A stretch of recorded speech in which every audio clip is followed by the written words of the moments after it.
အားလုံးမင်္ဂလာပါ Open Door Education မြန်မာ YouTube Channel မှာကြိုဆိုလိုက်ပါတယ် Like and Subscribe လုပ်ပေးကြပါဒီတစ်ခေါက် Adobe Illustrator ကိုအသုံးပြုပြီးတော့အခြေခံပုံစံ14မှာဒီ Pathfinder အကြောင်းပေါ့ဒီဟာလေးတွေကိုအနေငယ်ရှင်းပြပါမယ်ပြီးလို့ရှိရင်ဒီ Pathfinder လေးကိုအသုံးပြုပြီးတော့ဒီပုံလေးနှစ်ပုံကိုဆွဲပြသွားမှာဖြစ်ပါတယ်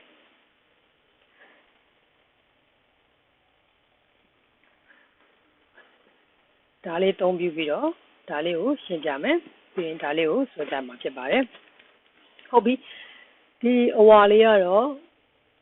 လိမ့်မော်ခေါ်မှာပေါ့လိမ့်မော်လေးကတော့ဒီစဝိုင်း၄ခုနဲ့ပြုလုပ်ထားတာပေါ့အဲကြတော့စဝိုင်းရင်ဆွဲလိုက်ပါမယ်ဒီ rectangle 2မှာဖိလိုက်ပါ left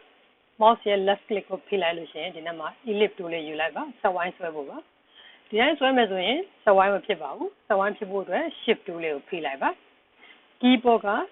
shift key ကိုနှိပ်လိုက်ပါအဲဆိုရင်စဝိုင်းကဖြစ်သွားလိမ့်မယ်နော်ဟုတ်ပြီပြီးလို့ရှိရင်ဒီစဝိုင်းလေးကိုဒီပေါ်ရွှေ့ချင်တာဖြစ်တဲ့အတွက် selection tool လေးကိုပြန်ရွေးပြီးတော့ဒီပေါ်ရွှေ့လိုက်မယ်ဟုတ်လိမ့်မော်ရအောင်ပေါ့လိမ့်မော်ရအောင်လေးဆိုဒီနားလေးမှာနည်းနည်းလေးဝါတန်းတာလောက်ပြလိုက်မယ်နော်ဟုတ်ပြီပြီးလို့ချင်းဒီစဝိုင်းကိုပဲဒီအောက်ကို copy ပွားထားတာပါအဲ့ဒီအတွက်ဒီ selection 2ကိုဒီဟာလေးကိုတစ်ချက် mouse ရဲ့ left click ကိုဖိပြီးတော့ရွေးလိုက်ပါပြီးရင်ဒီနေ့မှာ keyboard က alt key ကိုဖိလိုက်ပါအဲ့ဒါဆိုရင်ဒီမှာမြားလေးကနှစ်စင်းထပ်သွားတာတွေ့လိမ့်မယ်အဲ့ဒါဆိုလို့ရှိရင် mouse ရဲ့ left click ကိုဖိပြီးတော့အောက်ကိုဆွဲချလိုက်ပါအဲ့ဆိုရင်သူနဲ့ဒီစဝိုင်းအဝါလေးကို copy ကူးလို့ဖြစ်သွားတာပေါ့ဟုတ်ပြီကိုလိုချင်တဲ့နေရာမှာထားလိုက်ပါပြီအဲ့ဒါမဲ့ဒီနှစ်ခုကိုပဲဒီဘက်ကိုပြန်ပြီးတော့ copy ထပ်ပွားတာပါအဲ့ကျတော့ selection 2ကိုရွေးပြီးသားဖြစ်တယ်ရွေးထားမယ်ပြီးလို့ရှိရင် mouse နဲ့ left click နဲ့နှစ်ခုလုံးကိုရွေးလိုက်ပါပြီးလို့ရှိရင်ဒီပေါ်လာတင်ထားမယ် mouse ကိုပြီးရင် keyboard က alt ကိုဖိကြည့်လိုက်ပါဒီမှာ mouse လေးနှစ်ခုထပ်သွားတာတွေ့ပါလိမ့်မယ်အဲ့ဒါဆိုလို့ရှိရင် copy ပွားလို့ရပါပြီmouse ရဲ့ left click ကိုဖိပြီးတော့ဆွဲခဲ့မယ်ကိုပွားခြင်းနဲ့ညာဘက်ပေါ့ညာဘက်ကိုဆွဲခဲ့မယ်အမညီညီလေးဖြစ်သွားရဲ့ပေါ့ဆက်ဆွဲလာမယ်အဲ့ဒါထပ်သွားပါပြီအဲ့လိုလေးဆိုရင်ရပြီနော်အဲ့ဒါလွတ်လိုက်မယ်ဟုတ်ပြီအဲ့ဒါတွေအကုန်လုံးကိုဒီ selection 2ကိုပဲကင်ပြီးတော့အားလုံးကိုရွေးလိုက်ပါမယ်ရွေးပြီးတော့လို့ရှိရင်ဒီ Pathfinder မှာဒီတစ်ခုပေါ့ဒီဟာလေးပေါ့ exclude ပေါ့ဒီဟာလေးပေါ့နှိပ်လိုက်ပါအဲဆိုရင်ဒီပုံလေးရသွားပါအဲ့မှာကိုလိုချင်တဲ့အပိုင်းလေးကိုဖြတ်ပြီးတော့ကိုလိုချင်တဲ့နေရာလေးကိုယူပြီးတော့သုံးလို့ရပါတယ်ဒီမှာဒါလေးကို copy ပြန်ပွားလိုက်မယ်နော်ဒီမှာဒီပေါ်တင်မယ် alt ကိုဖိမယ်အပေါ်တစ်ချက်ပွားထားလိုက်မယ်နော်အဲဒါလေးကိုပြန်ပြီးတော့ရွေးမယ်ဒီနေ့မှာ shape builder tool လေးကိုအသုံးပြုပြီးတော့ကိုမလိုချင်တဲ့အပိုင်းလေးကိုဖြတ်လို့ရပါတယ်ဒါပေမဲ့ဒီအပိုင်းလေးကိုကိုကမလိုချင်ဘူးဆိုရင်ဒီပေါ်မှာ mouse နဲ့တင်လိုက်မယ်ပြီးလို့ချင်း alt ကိုနှိပ်လိုက်ပါအမှအနှုတ်လေးပေါ်သွားတွေ့လိမ့်မယ်ဒီမှာအနှုတ်လေးပေါ်တွေ့လိမ့်အဲ့ဒါဆိုရင်ဒါလေးကိုဖိလိုက်ပါအဲ့ဒါဆိုဒီတစ်ပိုင်းကပျောက်သွားပြီအဲ့ဒါမဲ့ဒီတစ်ပိုင်းလည်းမလိုချင်ဘူးဆိုရင် mouse နဲ့အဲ့ပေါ်မှာတင်မယ်ပြီးလို့ချင်း alt လေးဖိလိုက်ပါအနှုတ်ဖြစ်သွားပါပြီဒီပိုင်းလည်းပြီးလို့ချင်းဒီတိုင်းပဲ mouse ဒီပေါ်တင်မယ် keyboard က alt ကိုနှိပ်လိုက်မယ်အနှုတ်လေးဖြစ်သွားပြီဖြတ်လိုက်မယ်ဒီတိုင်းပဲဒီဟာလေးကိုလည်းမလိုချင်ဘူး alt လေးဖိမယ်အနှုတ်လေးဖြစ်သွားပြီ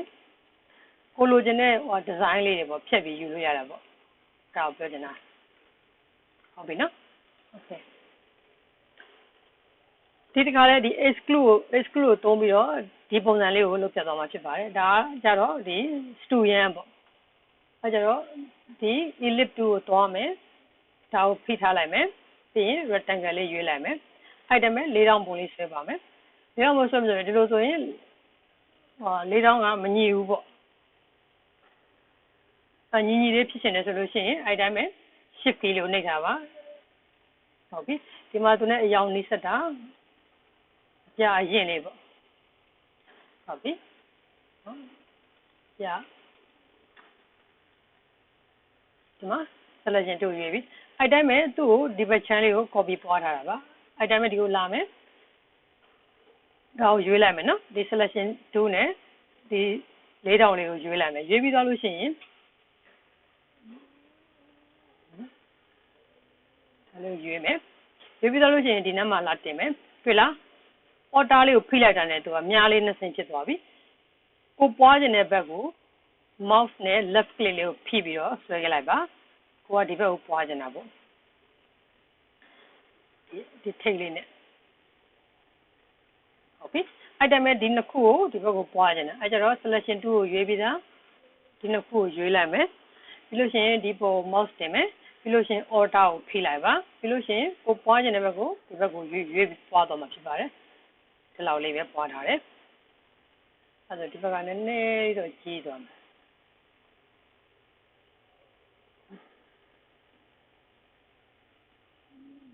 နည်းနည်းလေးဟုတ်ပြီပြီးလို့ရှိရင်အားလုံးကို selection ရွေးမယ်ပြီးလို့ရှိရင်ဒီကနည်းနည်းကြီးသွားနော်ဒီဘက်ကသတိထားမိရမယ်ဒီဘက်နည်းနည်းလေးကြီးသွားအဲဆိုရင်ဒီဘက်နည်းနည်းကြီးဒီဘက်ကိုနည်းနည်းထပ်ရွှေ့လိုက်လို့ရှိရင်ရတယ်ဒီဟုတ်ပါတယ်ဒီပုံစံလေးပဲပေါ့နော်ဒါမဲ့ဒီကနည်းနည်းလေးပိန်တယ်ဒါကနည်းနည်းထူတာပဲအဲ့လိုမျိုးဟုတ်ပြီပြီးလို့ရှိရင်ဒီအတိုင်းပဲဒီ path finder မှာရှိတယ်ဒီ exclude ပေါ့ဒါနဲ့အတူတူပဲเนาะ exclude ကိုနှိပ်လိုက်ပါမယ်ဒီပုံစံလေးပေါ့အချိုးစားကတော့ဒီပုံစံနဲ့ထွက်တော့မလားဒါမဲ့ဟုတ်ပြီအဲ့ဒီအတိုင်းပဲဒီထဲကဒီအရောင်တွေကိုလည်းဒီ shape builder tool နဲ့ယူပြီးတော့ဖြည့်ပြီးတော့အရောင်ချဲလို့ရပါတယ်เนาะဒါ selection tool ကိုရွေးမယ်ဒါကိုရွေးselection tool ကိုရွေးမယ်ပြီးရင်ဒါကိုအကုန်လုံးselect လုပ်လိုက်ပါပြီးလို့ရှိရင် shape builder tool ကိုသွားမယ်ဒီမှာအပေါင်းလေးပေါ်ရတွေ့လားဒီမှာအပြာမဟုတ်ဘူးဒါလည်းပေါ်တော့အနီပေါ့အရောင်ဖြည့်ခြင်းနဲ့အနီလေးနဲ့ဖြည့်လို့ရပါတယ်နော်mouse လေးနဲ့ left click နှိပ်ပြီးတော့အနီလေးဖြည့်သွားလို့ရပါတယ်ရပါပြီအဲ့တိုင်းပဲဒီအချမ်းတွေကိုဒီအပြင်ပန်းအချမ်းတွေကိုမလိုချင်ဘူးဆိုစောစောကဒီတိုင်းပဲ shape builder tool ကိုခေါ်မယ်ခေါ်ပြီးလို့ရှိရင်ဒီကိုလာမယ်ပြီးလို့ရှိရင်order ကိုဖိလိုက်မယ်အဲ့ဒါဆိုရင်ဒီဘက်ချမ်းပြောက်သွားပါပြီအဲ့တိုင်းပဲ order ကိုဖိမယ်ဒီဘက်ချမ်းပြောက်မယ် order ကိုဖိမယ် order ကိုဖိမယ်ဒါကိုလိုချင်တဲ့ပေါ် design တွေlogo တွေပေါ့ကိုဆွဲပြီးတော့စမ်းကြည့်လို့ရပါတယ်ဟုတ်ပြီဒါဖြစ်လိုက်ပါပြီဟုတ်ပြီအခုဒီ pathfinder ကိုဒီ unite တို့ minus တို့ပုံလေးဆွဲပြီးတော့ရှင်းပြသွားမှာဖြစ်ပါတယ်ဟုတ်ပြီဒီတိုင်းပဲအနီနဲ့အပြာပဲတုံးလိုက်မယ်လေးတောင်လေးတစ်ခုဆွဲလိုက်မယ်အနီပေါ့နော်သူအနီချဲအနီရတယ်ပြီးလို့ရှိရင်အဝိုင်းလေးတစ်ခုချဲလိုက်မယ်အဝိုင်းလေးကိုစဝိုင်းလေးဖြစ်နေတာဟုတ်ပြီဒီအဝိုင်းလေးကဒီပြည့်ရောင်ပေးလိုက်မယ်နော်ပြာလေးပေါ့ဟုတ်ပြီအဲကြတော့ selection 2ကိုရွေးမယ်ဟုတ်ပြီဒီမှာဒီဘက်နည်းနည်းလေးတိုးလိုက်ဟုတ်ပြီလေးတောင်ကအနီစဝိုင်းကအပြာလေးပေါ့ဒီမှာနှစ်ထပ်ပုံစံလေးဖြစ်နေဆိုကြတဲ့ဒီအပြာဒီအပေါ်မှာစာရွက်လို့သဘောထားလိုက်ပေါ့ဒီကအောက်ကစာရွက်ဒါကအပေါ်ကစာရွက်ပေါ့အဲ့ဒါပေါ့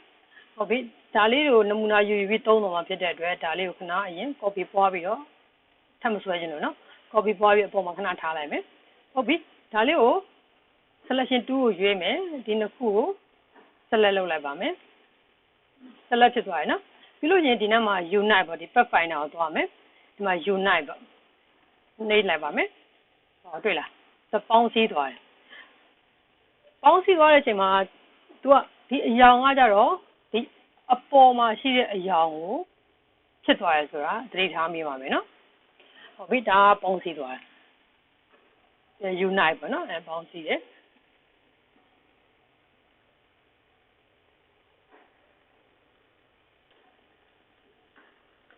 ဟုတ်ပြီနောက်တစ်ခုကကြတော့ဒီ minus front ပေါ့အဲ့ဒါလေးကိုစမ်းပြမယ်နော်ဒါလေးကို delete ဖြစ်လိုက်ပါမယ်ဒီအောင်ပဲ copy ထပ်ပွားမယ် order နှိပ်ခဲ့မယ်ကိုလိုချင်တဲ့နေရာရောက်ပြီဟုတ်ပြီ selection 2ကိုရွေးမယ် selection 2ကိုရွေးမယ်ပြီးရင်ဒီနှစ်ခုကိုရွေးလိုက်ပါပြီးလို့ရှိရင်ဒီ minus front ဆိုနှိပ်ကြည့်လိုက်မယ်နော်ဟောတွေ့လား minus friend လိုချင်တဲ့ဘက်ကဒီ friend ဆိုတာကဒီ800ပေါ့ဒီစာရွက်လို့သဘောထားရတယ်နော်ဒါကနောက်ကစာရွက်ဒါက800စာရွက်ပေါ့ဒီ friend ပေါ့ဒီ minus ဆိုတာနှုတ်ပလိုက်တာပေါ့ဒီ800စာရွက်လေးကိုနှုတ်ပလိုက်ဆိုတဲ့သဘောပေါ့ minus friend ဒီ800အပိုင်းလေးကိုနှုတ်ပလိုက်တယ်ဆိုတဲ့အဓိပ္ပာယ်လေးနော်ဟုတ်ပြီဒါလေးဒီမှာထားမယ်ဟုတ်ပြီနောက်တစ်ခု intercept ကိုစမ်းကြမယ်နော်ဟုတ်ပြီ copy ပွားမယ် alternate မယ် selection 2ကိုရွေးမယ်နော်ဒီနှစ်ခုကိုရွေးမယ်ပြီးလို့ရှိရင်ဒီ pathfinder ပေါ့ဒီနေ့လေးမှာရှိရ pathfinder ကိုသွားမယ်ပြီးလို့ရှိရင်ဒီနေ့မှာ intersect နေကြည့်လိုက်မယ်နော်ဒီမှာ intersect နေကြည့်လိုက်မယ်ဟော intersect ကိုနှိပ်လိုက်တဲ့အချိန်မှာသူကဒီအပိုင်းလေးကိုပဲကျန်ခဲ့တာနော်ဒီအပိုင်းလေးပဲဆိုကြရင်ဒီ4000နဲ့ဒီ server ရဲ့ထိတွေ့တဲ့အပိုင်းလေးပေါ့ intercept ပေါ့ထိတွေ့ပြီးတော့ဖြတ်ထားတဲ့အပိုင်းလေးပေါ့ဒါလေးကျန်ခဲ့နောက်ပြီးတော့အယောင်ကဒီအရှိရအယောင်ဖြစ်နေတယ်နော်ဟုတ်ပြီဒီနှစ်ခုကဒီမှာဒါလေးပေါ့ဟုတ်ပြီ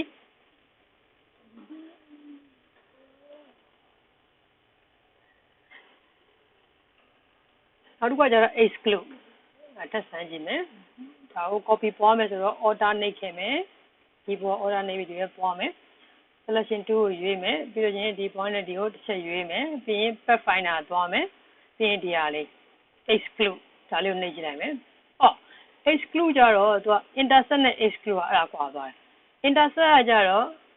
ဒီအပိုင်းလေးပေါ့ဒီဖြစ်သွားတဲ့ဒီအပိုင်းလေးပဲကျန်ခဲ့ပြီးတော့ဒီကျန်တဲ့ဟာတွေကို intercept လုပ်လိုက်တာပေါ့နော်မရှိတော့ exclude ကကြတော့ဒီတစ်ခုပဲဒီနှစ်ခုဒီ4000နဲ့ server နဲ့ထပ်နေတဲ့အပိုင်းလေးကိုပဲဖြတ်ချပလိုက်တာပေါ့ exclude ပေါ့နော်ဟုတ်ပြီ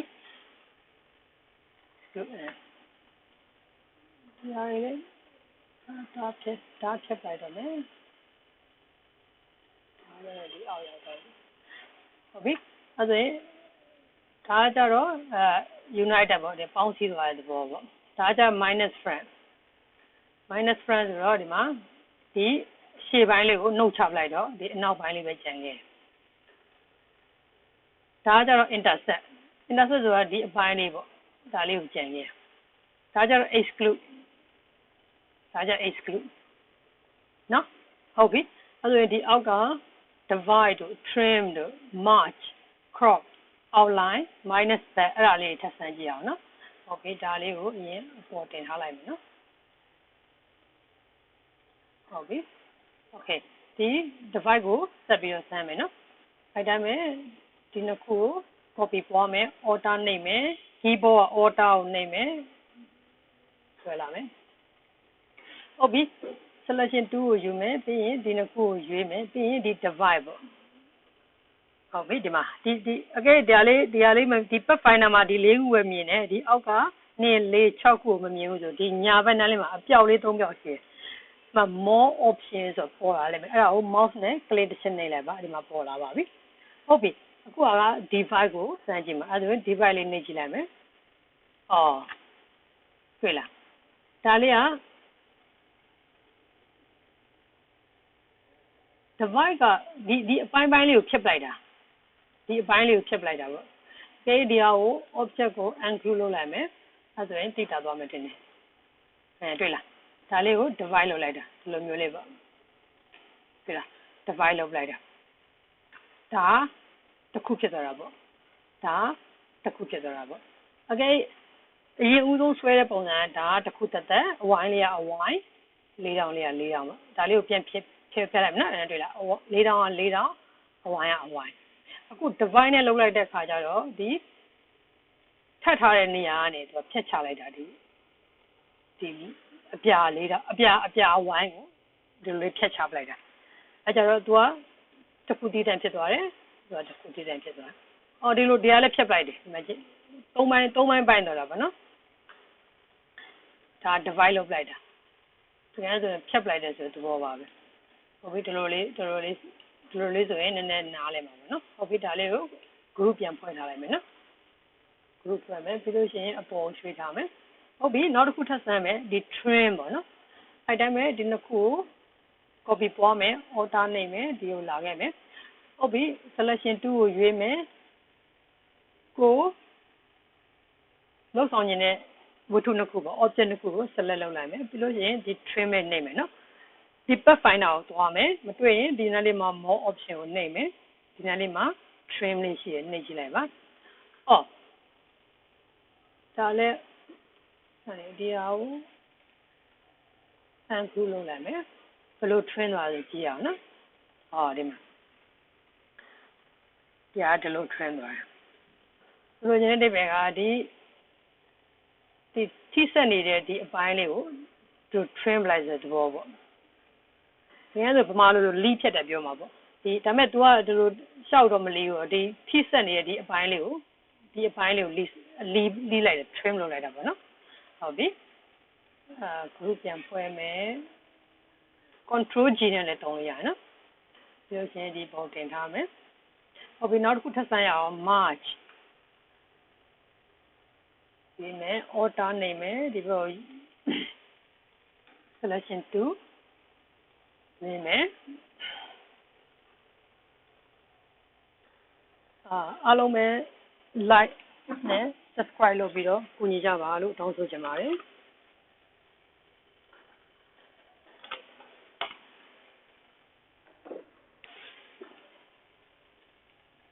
ဟုတ်ပြီအခုက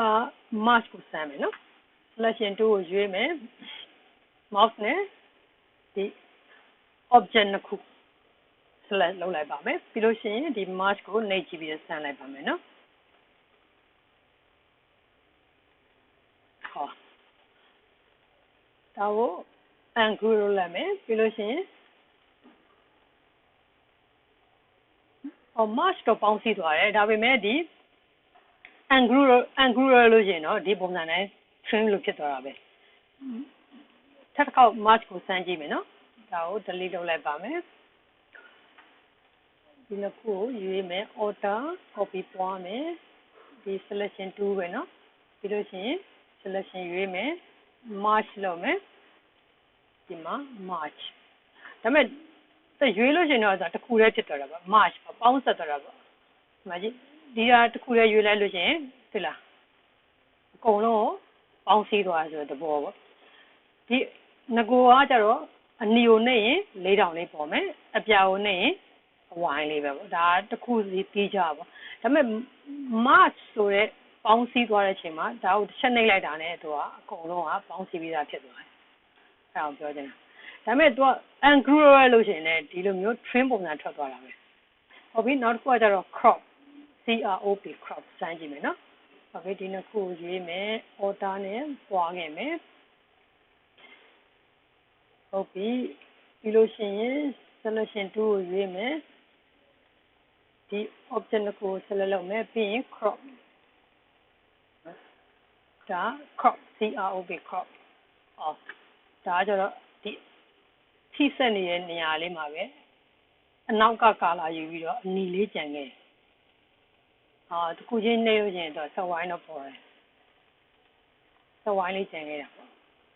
ဒါပေမဲ့အယောင်ကတော့ဆက်ဝိုင်းအပြာရောင်မယူဘူးအနောက်ကအနီရောင်ယူရဲနော်အဲ့ဒါ crop အခုဒါဒီဘက်ထားမယ်အဲ့ဒါ crop နဲ့ intersect နဲ့နည်းနည်းနှိစက်တယ်ငါလေးအပေါ်မှာဒါပေမဲ့ဒီ intersect မှာကြတော့အပြာပေါ့ရှေ့ကအယောင်ကိုယူတယ်ဒီ crop မှာကြတော့အနောက်ကအယောင်ကိုယူတယ်မတူဘူးနော်ဒါပေမဲ့ဒါတွေကအတိအကျလိုက်ပြီးတော့မှတ်သားကြရတော့မလိုပါဘူးကိုကဆွဲနေကိုလိုချင်တဲ့ design ပုံစံရပြီဆိုရင်ရပါပြီဒီမှာရှိတဲ့ဘယ်နှမျိုး4မျိုး2 4 6 10မျိုးတောင်ရှိတယ်10မျိုးတစ်ခုမဟုတ်တစ်ခုစမ်းကြည့်ပြီးတော့ကိုအဆင်ပြေတဲ့အောင်သုံးသွားရပါတယ်အတိအကျမှတ်ထားစရာတော့မလိုပါဘူးနောက်ကအယောင်ရတယ်ရှေ့ကအပြာရောင်ရတယ်အဲ့လိုမျိုးအတိအကျတော့မှတ်ထားစရာမလိုပါဘူးဒါပေမဲ့မှတ်နိုင်ရင်တော့ကောင်းတာပေါ့ကိုလိုချင်တာအပြာဘယ်အောင်သုံးရမလဲ intersect ကိုသုံးမလား crop ကိုသုံးမလားဆိုတော့ချက်ချင်းသိတော့အချိန်တော့နည်းနည်းလေးတက်တာသွားတော့ပေါ့အချိန်သူများတဲ့ကိုကပိုမြန်သွားတာပေါ့အဲ့ပြီးဒီမှာသုံးထားတဲ့ဒီပုံစံလေးကလည်းတူတူလေးပဲတွေ့လား intersect ကလည်းဒီပုံစံလေးပဲ crop ကလည်းဒီပုံစံလေးပဲ ဟုတ်ပြီနောက်တစ်ခုသွားမယ် outline ဒါကိုရွေးမယ် copy ပွားမယ် copy ပွားနော်ဒါကိုရွေးမယ် copy ပွားဆို alter ဟုတ်ပြီပြီးရင်ဒါ selection ရွေးမယ် object နှစ်ခုကိုပြီး outline ကဒီမှာဒါလေးပါဟုတ်ပြီဒီမှာကျတော့ outline ဆိုဒီအပေါ်က line လေးပဲကျန်ခဲ့တာဒီ outline လေးပဲကျန်ခဲ့ရမှာနော်ဒါပေမဲ့ကျန်ခဲ့တဲ့ဒီမှာတစ်ခုသတိထားမိတာကတော့ဒီမှာနည်းနည်း zoom ချဲ့ပြီးကြည့်လိုက်မယ်နော်ဒီလေးတောင်လေးကဆိုအနီကျန်ခဲ့တယ်ဒီဘက်ကအပြာကျန်ခဲ့တယ်နောက်ပြီးဒီမှာရေးရေးလေး outline လေးကျန်ခဲ့သေးတယ် outline ပေါ့တကယ်ဆိုလို့ရှိရင်ဒီနှစ်ခုကိုအတွင်းကအယောင်မချဲတဲ့ပုံစံလေးပါပဲအဲ့တဘောပါပဲ outline ပေါ့အပြင်က line လေးတွေလုပ်လိုက်တာပေါ့ဟုတ်ပြီနောက်တစ်ခုကကြတော့ minus back တဲ့ဟုတ်ပြီဒါလေးကိုရွေးမယ်ဒီမှာ copy ပွားပြီးဆန်းကြမယ် minus back ဒီမှာပေါ့ဒါတော့ရှင်းပါတယ်ဒီစာသားအတိုင်းပဲ minus back ဒီနောက်မှာရှိတဲ့ဒီအနီကို minus လုပ်လိုက်တာပေါ့ဖြတ်လိုက်တာပေါ့သူကဘာနဲ့ဟိုပါပေါ့ရောင်းမြန်ဆိုတော့ဒီတစ်ခုပေါ့ minus front နဲ့ဒီကကြတော့ရှေ့ကိုဖြတ်လိုက်တယ်ဒီတစ်ခုလေးက minus front ဒါကကြတော့ minus back ပေါ့ဟုတ်ပြီနားလည်မယ်လို့ထင်ပါတယ်အားလုံးပဲကိုယ့်အကူလေ့လာကြည့်ကြပါလေ့ကျင့်ကြပါပြီးရင် like နဲ့ subscribe လေးလုပ်ပေးကြပါလို့တောင်းဆိုချင်ပါတယ်အားလုံးပဲ bye bye